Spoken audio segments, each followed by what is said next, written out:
So thank you so much for all being here today, and I'm especially appreciative of Prof Rollnick for making his way down to South Africa to deliver this talk for us.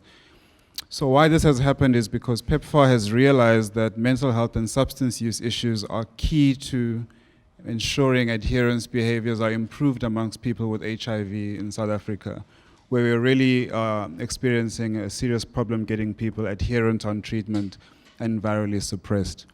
And as part of that, our activities include providing training to service providers in evidence-based approaches to tackle substance use and mental health. And a core of our offerings is motivational interviewing. And so we've been really lucky to spark up a relationship with Prof Rollnick, who's one of the developers of motivational interviewing.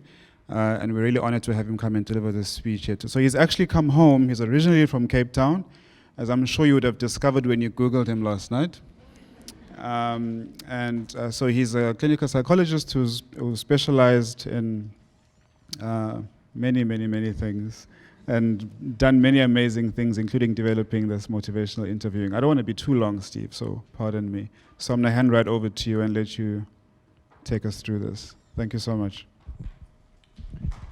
Thank you. Thank you so much. Thank you so much. It is wonderful to return home, which I have done frequently over the years. It's genuinely like the completing of circles for me. I'm a retired gent. I am a clinical psychologist, and I have worked in the front line of healthcare, mental health care, and I was one of the founders and directors of PATA, which I think is based just down the road, an AIDS organization. So I'm reasonably familiar with this wonderful city and the people in it, and thank you so much for inviting me. The main message I want to get across today is that having spent 40 plus years on the subject of what helps people to change in healthcare and mental health, is that the more I learn about this and the more I reflect about it, the simpler do the essential ingredients seem to be. And this applies to the subject of motivational interviewing as well. And the challenge I feel that I face, and I'm hoping you as well, is to translate and transfer these simple lessons into reality and into everyday practice. So you're not going to hear a whole lot of eloquent, deep theorizing from me today. It's going to be very practical. And I think it might be nice to tell you the story to illustrate what I mean by how some quite simple things can have profound impacts out there in practice.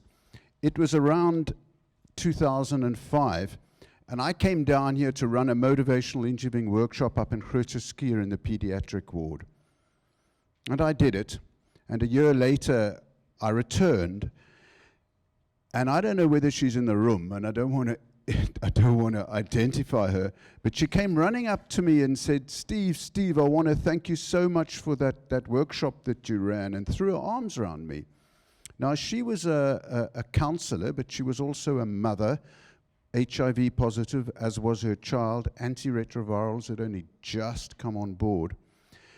And so in quite a self-centered way, I said, I'm so glad. So the workshop had some impact on your work with other mothers. And she said, other mothers? No, it wasn't that. It was what happened at home. I decided when I went home that I was going to stop shouting at my boy, and I was going to stop telling him what to do with his life. And I shifted from being a director to being his guide and his friend. And it's made an enormous impact on our relationship. And for me, what this illustrates is that the practice of motivational interviewing, in the case of today's talk, has got strong links to quality parenting, to quality teaching, to quality sports coaching. And so my task today, in the time that we've got available, and I'm hoping some of that will include discussion time with you, if I'm smart and sharp, and I've got a video to show you as well, is to clarify the links between what is apparently a specialist form of psychotherapy and parenting, for example. To be clear about what motivational interviewing is, I imagine many of you are not clear about that. And then to point to some practical tools that might be used out there in everyday practice. So that's my task. And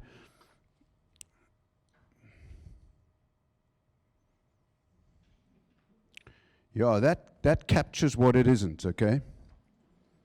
All right? But I'd like to begin here. As a co-founder of this thing called motivational interviewing, the starting point for me was in the far corner there of Rondebosch Common in 1975. There through the trees, I worked as a nurse in William Slater Hospital. It was a place for treating people with addiction problems. And I can say, with the benefit of hindsight now, and I wasn't aware of it at the time, that the approach to treatment was dogmatic, it was coercive, and it was strongly judgmental. The treatment environment and the staff in it knew what was wrong with people if only we could drive some sense into them. And not surprisingly, looking back, the more we tried to persuade people to get insight into the addiction problem, the more we pushed, the more there was kickback. And I'm wondering if this rings bells for you at home and in scenarios where you might be teaching someone. Perhaps if you're a sports coach and you're trying to help other people to perform their sports better, that the more you push and persuade, the more they kick back. And then something happened which was dramatic and, for me, life-changing, which was that a young man called Anthony walked out of a group that was being run. He was well known for being an unmotivated patient, and he shot his wife and then himself in front of 2 little 5-year-old twin girls. And looking back over the course of the last 40 years for me, it's probably more. I've spent the rest of my days trying to answer this simple question. What does helpfulness really look like? What does a conversation about change with someone look like if it's going to go well and it's going to be helpful for them? And I am hoping that what I present to you as motivational interviewing is just one answer to this question. It's not the answer, it's not the only one, but I'm hoping there will be some useful ideas for you there. Does that make some sense to you? Yeah? Okay. And what happened was I then, this was in apartheid South Africa, I then had to leave, I'm afraid in a hurry, and I found myself in Wales, in Cardiff, Wales, where there's the most wonderful rugby game on Saturday. If any of you want to watch, it's going to be sensational. There will be probably 1 million people in the streets of Cardiff, either green for Ireland or red for Wales, and there'll be a lot of singing. So do tune into the television. I'll be arriving at midday for that lot. But I came across a paper called Motivational Interviewing by a bloke called William Miller that really struck me between the eyes. It suggested that the reason why people were apparently unmotivated and unwilling to change had to do with the way they were spoken to. And this started ringing bells for me. And what it suggested was that if you changed your style and you listened more to these people, their motivation improved. And then what happened was I thought, but surely this might be relevant in healthcare, because it wasn't just in addiction treatment, let alone mental health, that people were being persuaded to change. In hospital settings and in primary care, with whatever lifelong condition or acute condition is being presented, patients, and I now include myself among that group, having had a heart attack and having a kidney condition, and I know it well, you are harangued consistently with messages to change your behavior. those days when I was still in my 20s, I thought, well, what about applying motivational interviewing in a healthcare setting? I won a fellowship to Sydney, Australia, and found in the office next door to me the very William Miller who'd written that paper. He and I became friends, and over the course of the next 30 years, we wrote 3 editions of this basic text called Motivational Interviewing, and things became a lot clearer. I've been working mostly in healthcare, for 10 years in the HIV field, and more recently I've written books on its relevance to school teachers, and now more recently to sports coaches, which is why I'm going to be at the game next Saturday. Other colleagues of mine in an international network of trainers in motivational interviewing have done incredibly creative work. Criminal justice, social care, even the interventions with terrorist suspects are now being informed by motivational interviewing, I understand. The point is this, that there seems to be a hunger for finding a more humane and effective way of talking to people about change and behavior change. I think that's what's happened. One outcome has been that there have been now over 1,200 randomized controlled trials into motivational interviewing. To my shock and disbelief, that is the scale of the research that's being done on this method. I won't be able to answer questions about that, I'm afraid. It bewilders me and I cannot keep up with the literature. But I just wanted to give you a feeling for the scale of the interest in this subject. And as many of you might know, there's a project based right here in Cape Town, based around the acronym SBIRT, which Goodman has mentioned briefly in his work. This is very important work that's being done in South Africa, because the idea is to try and find realistic and pragmatic way of helping practitioners to address multiple behavioral changes that hit them in everyday practice, like alcohol consumption, like mental health issues, like HIV adherence. This is center stage for motivational interviewing, and it's an incredible challenge, and I'm really seriously honored to be part of your project, Goodman.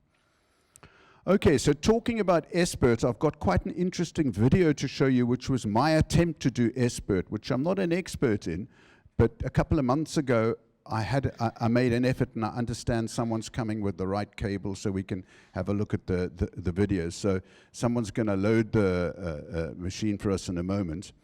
And until he's ready, will you be ready very soon? Or? Hey man, that's fantastic. Apparently someone drove from the center of town. Can you believe it? So I'll show you this video. It's a very rough and ready one-off consultation. There was no rehearsal, with an actor who was primed to be a homeless drug addict. Let's just put it that way. Okay? And I gave myself the task of trying to be helpful to him in less than 3 minutes. Okay, so the entire length of the consultation had to be less than 3 minutes. So it was quite a challenge, and I'd be interested to know from you, what did you notice about this video, about my attitude, about my skills? I have primed my colleague Lauren to take particular note of the skills that I use, and she's going to feed back her assessment of that to you after we've looked at the video. But what did you notice? How do you think I could improve? Because this is by no means perfect. But what I will say is that this interview is reasonably consistent with what I understand motivational interviewing to be. So that what started as a form of specialist therapy, and it remains that in many mental health fields around the world, it is possible to distill its simple ingredients into an interview that has a reasonable outcome. Let me just put it that way. Okay? I wonder if you guys are ready here? Not quite? Not quite. Okay. So in a spirit of incredible patience and diligence, I'm going to move on. okay? And I'll come back to this video in a second, okay? It won't be too long, okay? And I think the thing for me to do now is to try and answer this question, well, what is motivational interviewing? And I think this simple conceptual framework might be helpful. And if you think back to that HIV counsellor up in Groote, I think the shift she made was from over-directing her son at home to moving more into the center ground where she saw herself as someone encouraging that young son of hers. Okay.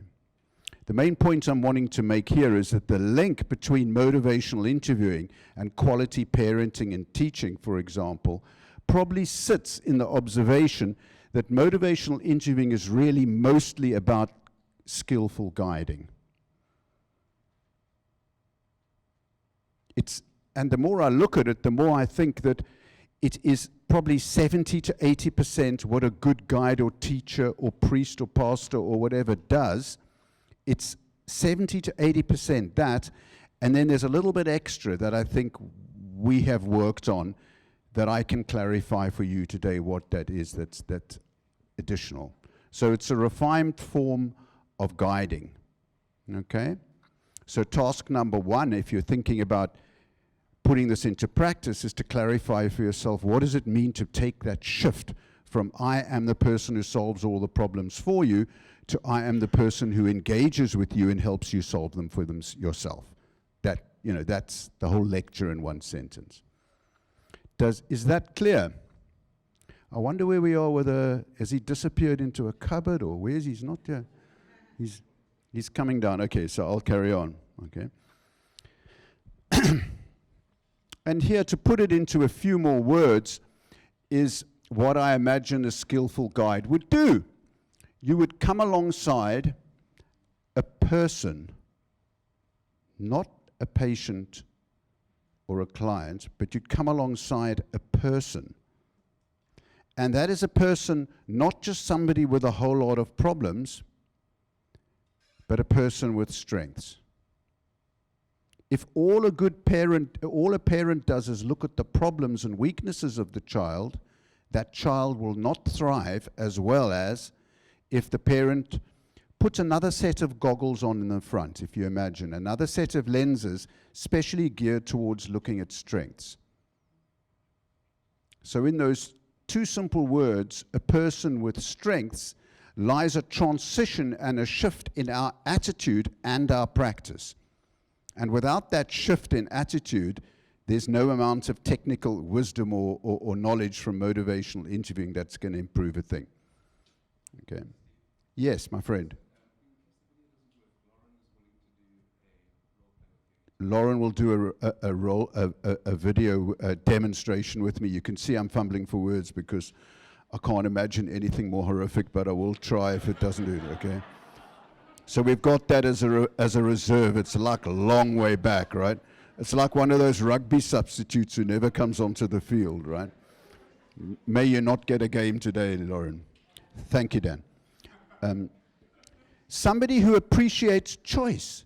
A child will not learn if they're not feeling like they've got choice. It seems quite obvious, doesn't it? And in this case, in the conduct of a conversation with a patient or a client, you are calm, you are curious, with knowledge to share, by all means, but you've got the skills to draw out the best way forward from the person in front of you. Okay, so that's a single simple statement of what I imagine quality guiding to be. Now, what those skills are is what I'm going to go into, and that's where motivational interviewing, I think, adds something a little bit extra to what's involved here. The name's John, isn't it? Yeah, it is. Yeah? Yeah, who are you? My name's Steve and I work here in the hospital, okay? And you very kindly filled out this form, and I just wanted to chat to you about it for just 2 minutes. Is that okay? Yeah, what form is that? Okay. This is a form you filled out when you first came in about the life you lead, but I'm sorry I can't shake your hand. It looks... No, it's fine. Yeah. I mean, it's good. Yeah, you don't have to shake my hand anyway. You know, it's all good. It's not broken. No, eh? it's not broken. Okay. Yeah, it's fine. And you look like you want to get out of here. If you don't mind, I'm good to go. Like everything's good. Just a couple of questions from me, if that's okay. All right. What is it? Where are you going to sleep tonight? If I can find a bed, I'll get a bed. I'll get some money. I can stay somewhere. So you reckon you're gonna, even though it's cold out there, you reckon you're gonna find some? I'll get some. Yeah, I'll get some money. I'm good at getting the money. You know, it's fine. It's fine with me. What else do you need to know? So you feel you're gonna be able to look after yourself? Yeah, absolutely. Is it good to go? Just 1 second, it won't be too long. Right. You're a meth user, my man? Yeah, that's right. Yeah. Yeah. How did that all come about? Well, it started when I got kicked out of the army for using drugs. Yeah. I'm ex-forces, and they kind of just booted me to the street, and I had nowhere else to go, and there's no one to look after me. And I saw some things I just wanted to forget about, and I started using methane because it was the quickest way, to put me to sleep. So you haven't had you've had some really bad experiences. Yeah, pretty bad. Yeah. I don't want to talk about it, if that's okay. If that's all right. But absolutely.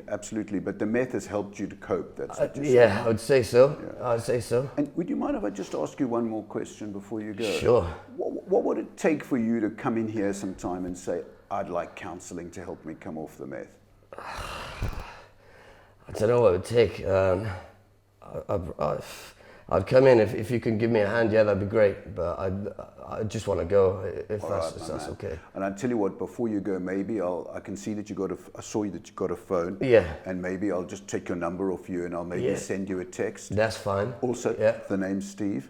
I'm here. Right. You just come up here. We have counselling I'm available. John. Okay, Steve. Okay, John. Yeah. And we have counselling available right here for people, with lots of other help for people coming off meth. Okay, good. That'd be good. Okay, I'd like that. Yeah, but you're gonna go. Am I all right to go now? No. I'm gonna send you a text this morning as well. Okay, so I'll just take your number when you go. Okay. All right. Okay. Thanks, my man. No Thank worries. you very much. Okay. Any observations from you guys about what you noticed there? Anybody want to share any observations, or shall I hand it over to Lauren? She's going to comment about what skills she saw being used there. I tell you what, I'll hand over to Lauren first and then we'll try and get a mic up to you, okay? Thank you, Steve. So I noticed that you used a lot of reflective listening statements. Very skillful use of open-ended questions, especially the one at the end. What would it take for you to come in and speak to somebody about engaging in counselling? You weren't pushing him at all. You were just very curiously engaging him in a conversation around his meth use. You weren't going into using techniques like the readiness ruler, exploring importance or confidence. You were just with him, engaging with him around his behaviour in a very non-judgmental way. That's what I saw. So very specific questions were asked, but you were predominantly using reflective listening statements. Thank you so much, Lauren. So you're saying that you noticed me using a lot of reflections rather than questions. Did you notice that? Yeah? There were a couple of questions, but everything built up to that key question, what would it take for you to come back in here and ask for some help, which was a question which gave him choice, which didn't put pressure on him, but gave him freedom. But how would you characterize what happened that led up to that? What would you say is the process involved there? Yeah, just shout it out. I'll repeat what you said. So you spent some time, first of all, just trying to engage with him. Engaging. Just jumping into where you would like Yeah. to go. And you showed empathy by noticing his hand. Yeah. You showed compassion. Yeah. So it was a very humane approach, which involved empathy and compassion. And Right. you spent time trying to establish some sort of connection with the relationship. Yeah. Despite the time constraint. Yeah, that took just under 3 minutes. So one thing I did notice looking at it now is that you've got to be feeling calm when you do it. If you're feeling calm, you can do it. So this feeling like we don't have time to connect with people, I think is a unfortunate statement about our own state of mind and our own well-being, which is a very real issue in this country. Practitioners really struggle with their well-being, and I can't blame them at all. So you need to be feeling calm, and the calmer you feel, the less rushed you feel, the faster will your progress be. But you can't do it in a way without having the technical, if you like, the skills for doing it. And firing one question after another at people doesn't bring the best out of them, and it doesn't improve the connection. Is that a reasonable summary, Lauren? Yeah? Can I move on? Yeah? There was a comment from up there, and we'd need to take the mic up pretty quickly. Could you do? I tell you what, can you shout?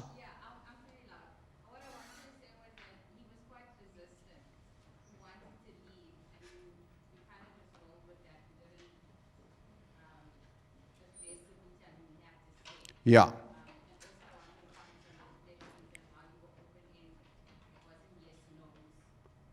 That you noticed open-ended questions, and you noticed my just standing to one side of his desire to leave.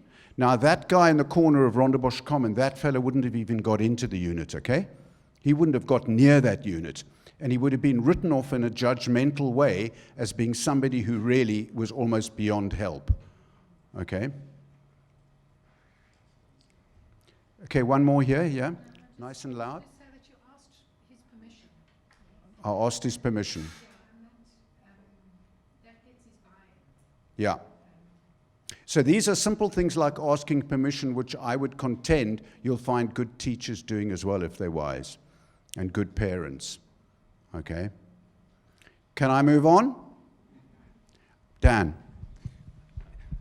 I mean, for me, one crucial question or point that you made was around the helpfulness of the meth. You didn't say to him, don't use meth. You said, oh, the meth is actually pretty helpful for those memories. So what are you saying? You noticed me acknowledging the helpfulness of the meths.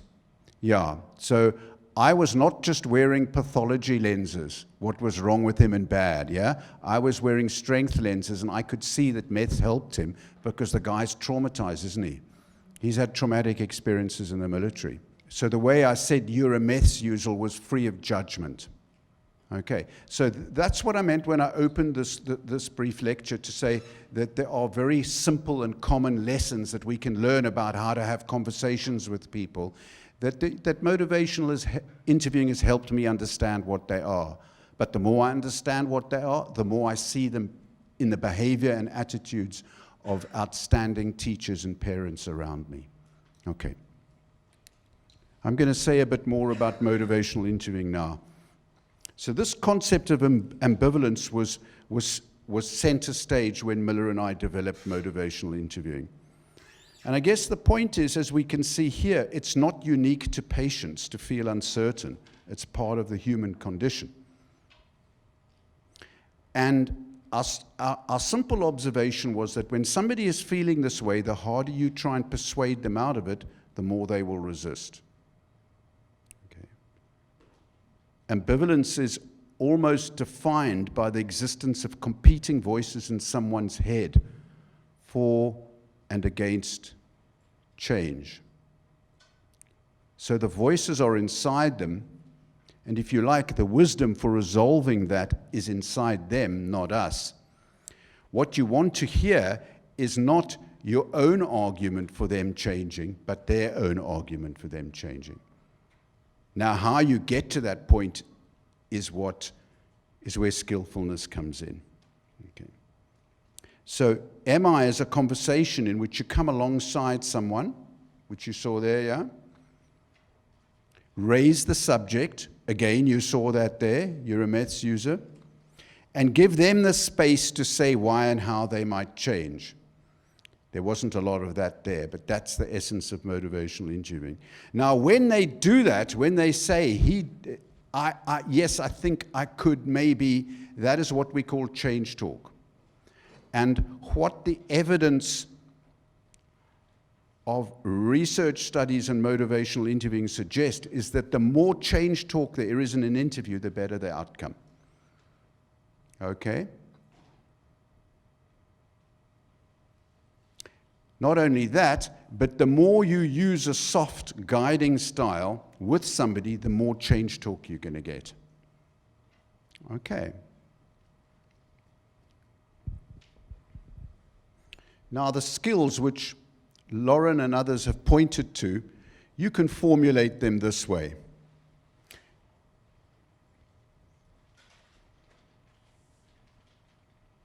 Somebody's already pointed to the use of open rather than closed questions. Reflections, that is a key skill that you saw me use quite a few times there. It's like a summary of what someone said, which you hand back to them. Okay? Affirmation is when you say something to them that highlights their strengths and their good qualities. And I did not look at the interview sufficiently well to be able to point out whether I used affirmation. You probably find I did. But I wouldn't worry technically about that word affirmation. I would put those strengths lenses on and they'll come naturally out of you. I can promise you that.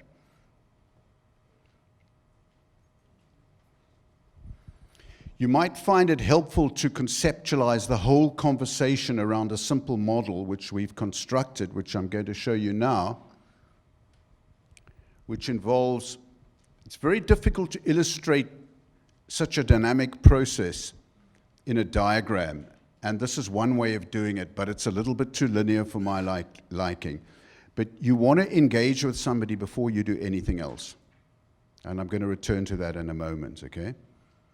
You want to connect. If you don't connect, there's just about no point in doing anything else.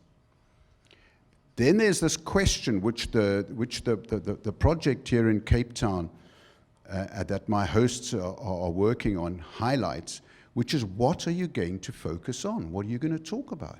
Is it alcohol? Is it mental health? Is it the fact that you're not adhering to your antiretrovirals? These are very important questions. Focusing is the process in which you do this together with the person. Okay, and we've got techniques that help that to happen briefly and efficiently. Making a decision together about what to focus on. Okay.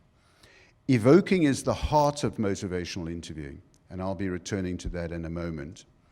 And planning is central to all healthcare challenges that we face, okay? But these are not actually step 1, 2, 3, 4. In reality, you move from one to the other. The only really important point here is that you can't do any of the other three if you haven't got the foundation of engaging in place. Okay. What I'm going to do now is try and point to some practical guidelines, some practical implications of what I've said so far. Okay. And I've identified 4. There are many others, but I thought, what are my favorite 4, so to speak? And I'm going to highlight these for you now. First of all, I want to point to something that we've noticed, which is the style that you use. Might it be helpful to think about shifting from being the person who solves problems for people to somebody who's more of a guide? That attitude and mindset switch has been the subject of revelations for some practitioners, as my story of the HIV counsellor from Grotesque illustrates. It can be a revelation, and it can take pressure off you because you don't have to solve problems for people. Okay. If you are rushed, it's much harder to make that shift. Or let me put it another way, the more rushed you are, the more you're going to get stuck in a directing style, in a telling people what to do. Yeah? And that calls our attention to the mental health and well-being and the mindset of practitioners. Right? If they're put under so much pressure to achieve this or that target, they're going to be practicing in an ineffective way. And that provides the rationale for the project that we've been talking about here in Cape Town.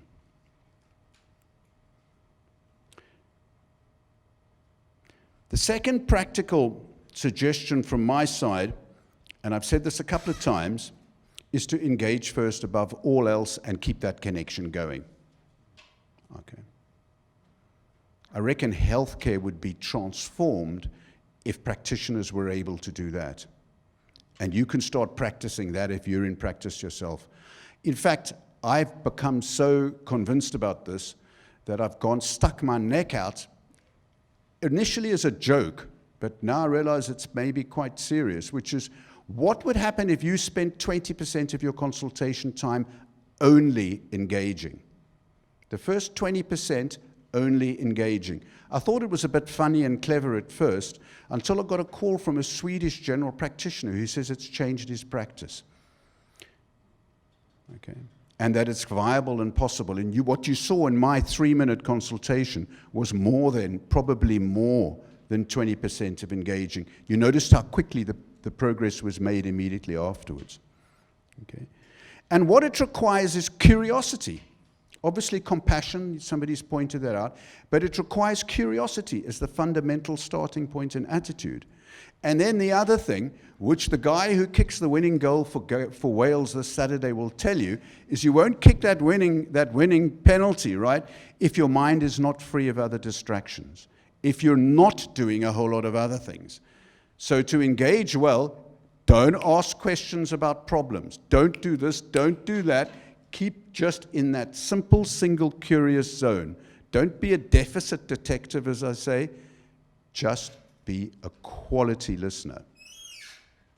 And your progress will be much faster. So that's the second tip, okay? I'm going to move on to a third, which is the heart of motivational interviewing, which is evoking. And I want to say a few words about that. You'll see whether there's something practical that comes out of this for you. But the essence of it is they, not us, say why and how change might come about. Okay? That's the essence, right? Ask the person why and how they think change might come about.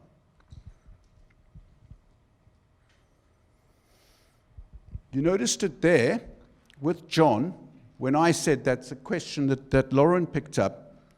What would it take for you to come in here and say, I want help to come off meds? John says, I don't know, I'll come if you can give me a hand. Okay. I mean, that for us is the center of motivational interviewing. That is change talk. Okay. And the more you hear that, it's not some kind of surprise. The more you hear people say that, the more likely they will be to do it. And this is a lot about not getting in the way of someone's own good wisdom that sits inside them. And the more stressed you are, and the more imposing you are of your views, the more you're getting in the way of a natural healing process that sits inside people.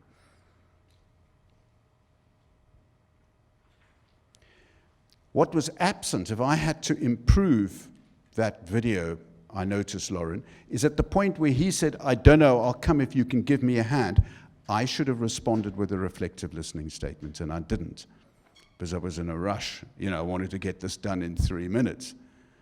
But if you respond to that with a reflective listening statement, like, you'd really like me to help you. There's an example. Okay. He'll say, yes, I'll tell you why I'd like you to help me, because what I need help with is wah, wah, wah. Can you see that's more change talk? And can you see how that's him coming forward, expressing his own needs, and he's more likely to act on that? Is that clear?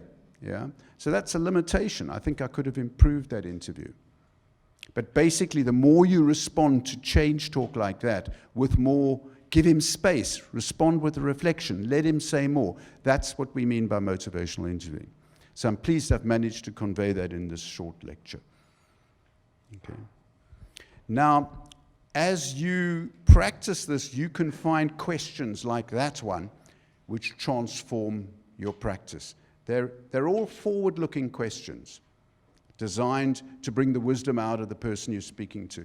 There are a couple of others. In fact, there's 2 others which are so useful that we've even run a controlled trial on them. This was probably 25 years ago. Chris Butler did his MD dissertation on these 2 questions, and we doubled the quit rate in smoking with it. That's the good news. The bad news was, as he said, in his typically South African way, twice bugger all is not much, right?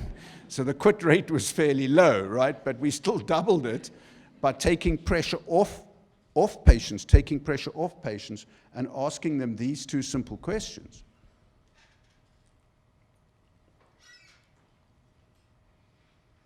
So it can be that simple.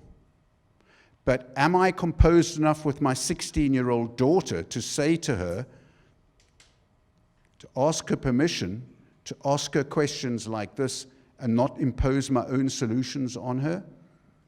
It takes restraint. And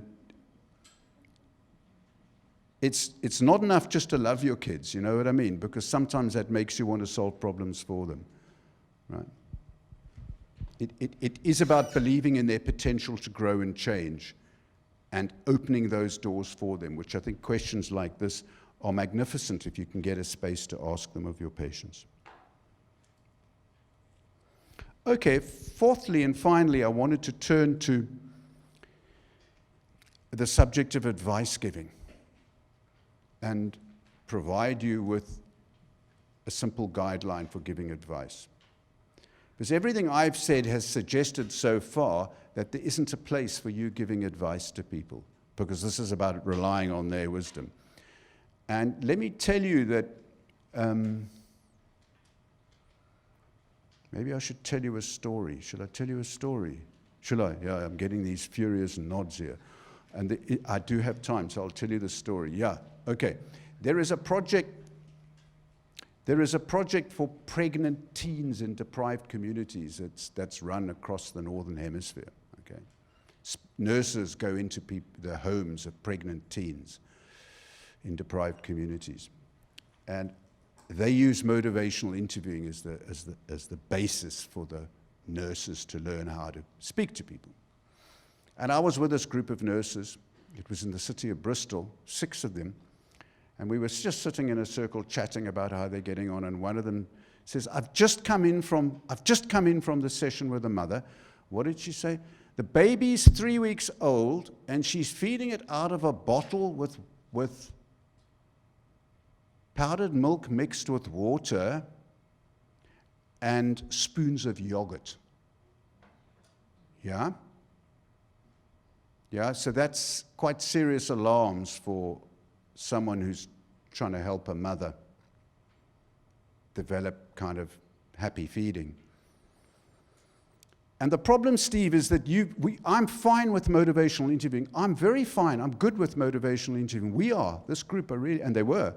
She said, but what do I do there? I've got to tell this mother she's got to stop doing this. Yeah? So I said, well, why can't you give us some advice? And she said, yeah, but you don't do that in motivational interviewing. And I said, no, never. You can. Okay? It's a question of how you do it. So she said, well, will you show us? So then they're monkeys, you see. They said, okay, Steve, you leave the room, and we'll create the scenario. And I come back in, and now she's role-playing this mother, right? She's watching the television. She's not watching me, the dog. Somebody's like on the floor on her knees, barking like a dog, and the whole thing is going crazy, right? And what we realized was that if you ask permission, first of all, if you connect with someone, you can't give them advice if you don't connect with them. But if you connect with them, you ask their permission to give them advice, okay? And then you emphasize their freedom of choice when you give the advice. Okay? And you give it, and then you ask them what they make of the advice that you've given them, and you listen skillfully.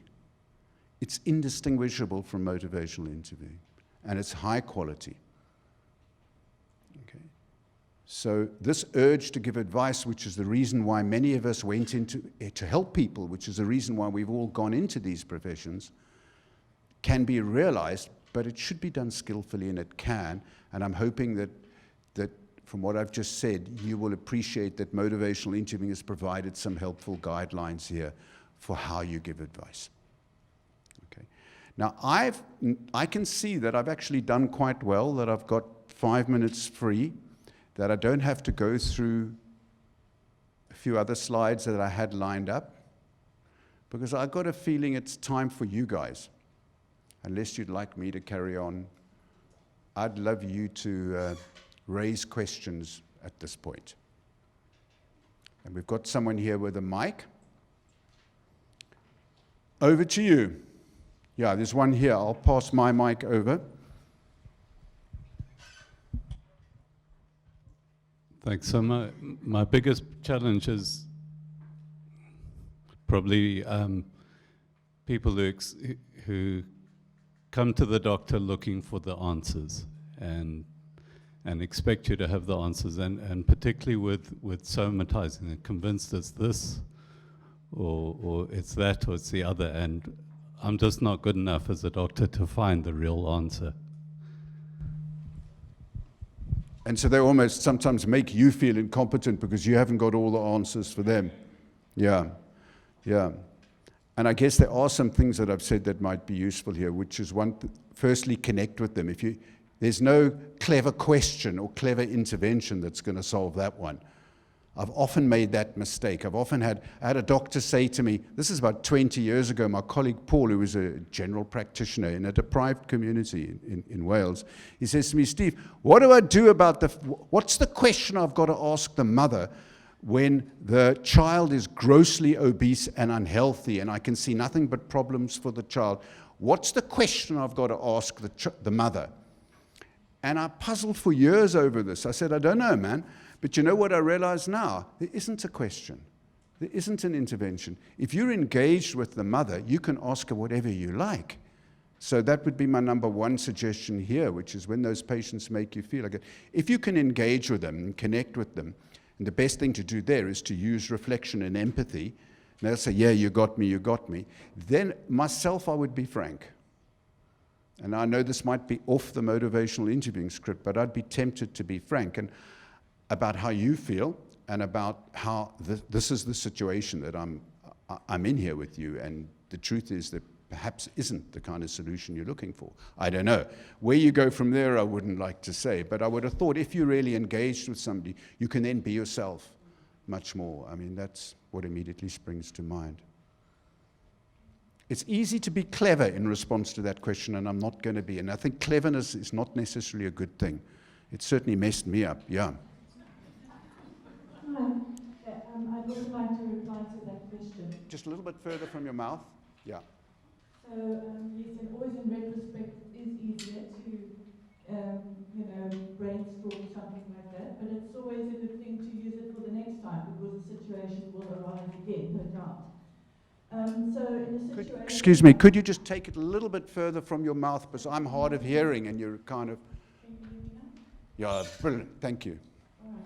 So in answer to that question about the child who is obese and your concern, that was your question, I would go to establishing what is the focus for the conversation, which could be not about what you want to talk about, but what mom wants to talk about. For example, what concerns you most about your child.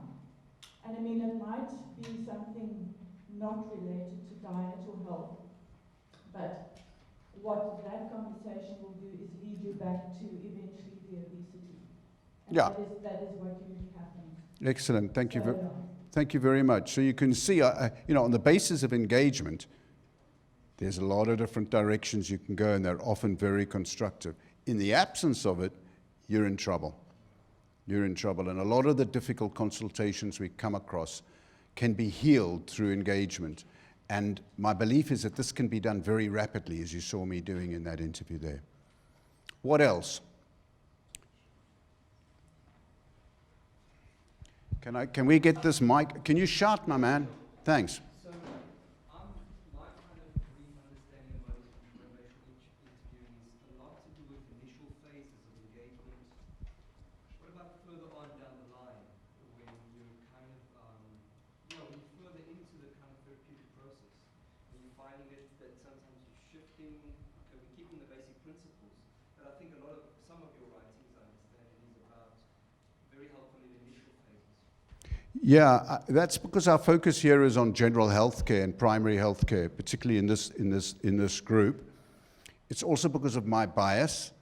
I I have been working in those fields for many years, but I am a trained psychotherapist and clinical psychologist, and motivational interviewing has got considerable depth to it when it comes to exploring someone's uncertainty about change and where they might go, and I haven't touched on that. And I've deselected that material for the sake of this particular presentation. But what you find is that people can get stuck in many ways, for many reasons, and the skills here of motivational interviewing can help to clarify what that's about.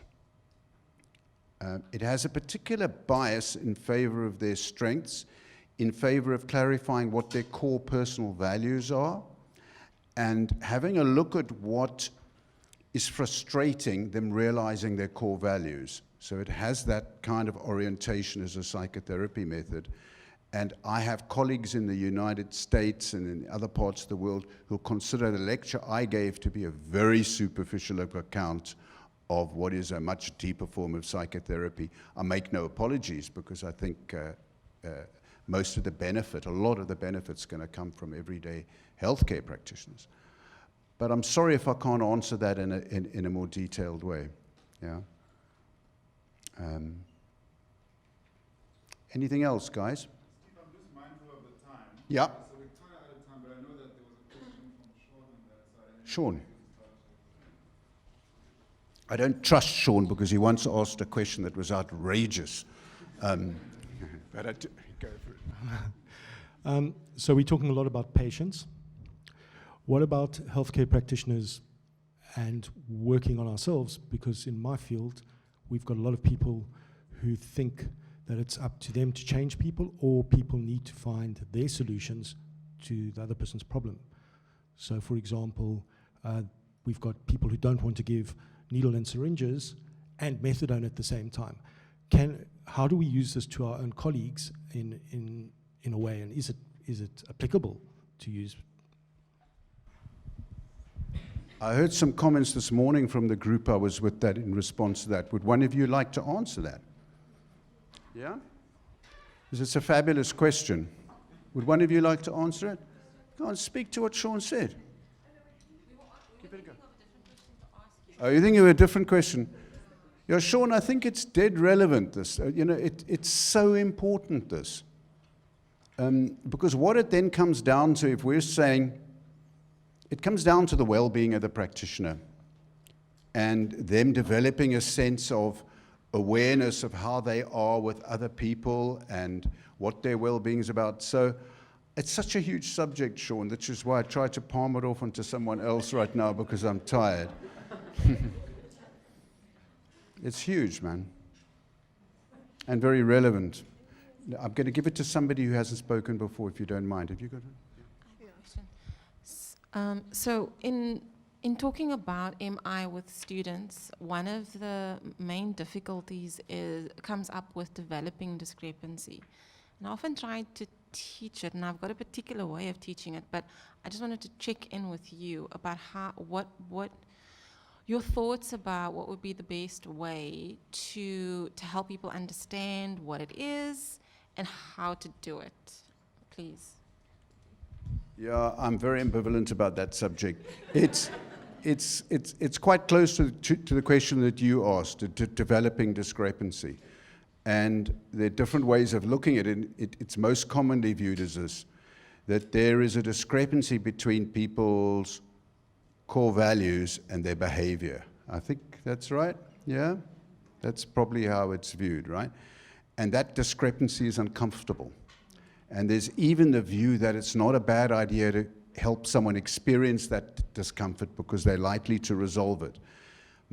That sounds fine. What worries me, and I no longer, for that reason, teach about this myself, but you're free to do just what you want, is because it generates a kind of cleverness in practitioners who think it's their job, like, you're ambivalent about this, now I've got to make you experience discrepancy. Next thing, I'm putting needles into your discomfort centers because I'm trying to create discrepancy. Now, I feel that I can probably do it fine with like with a really caring attitude. I'm worried about teaching it to people who kind of see it as a technique. And for ethical reasons, I therefore don't even use the concept. But I think at the heart of making changes, there is something very important there about discrepancy.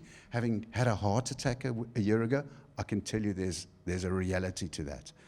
Okay, I changed my life as a result of the discrepancy between my behavior and my health on the one hand and what I really wanted from life on the other. So I know the process from the inside, and it's very important. But I worry about someone else looking at me and saying, Steve, now look, I've got to take you through this process of it. I came to the realization myself. You know what I mean? Want us to wind up? We're going to stop now. And thank you very much for having me, and I'm honored to fill the front row. As you said, Dan, and thank you very much for having me.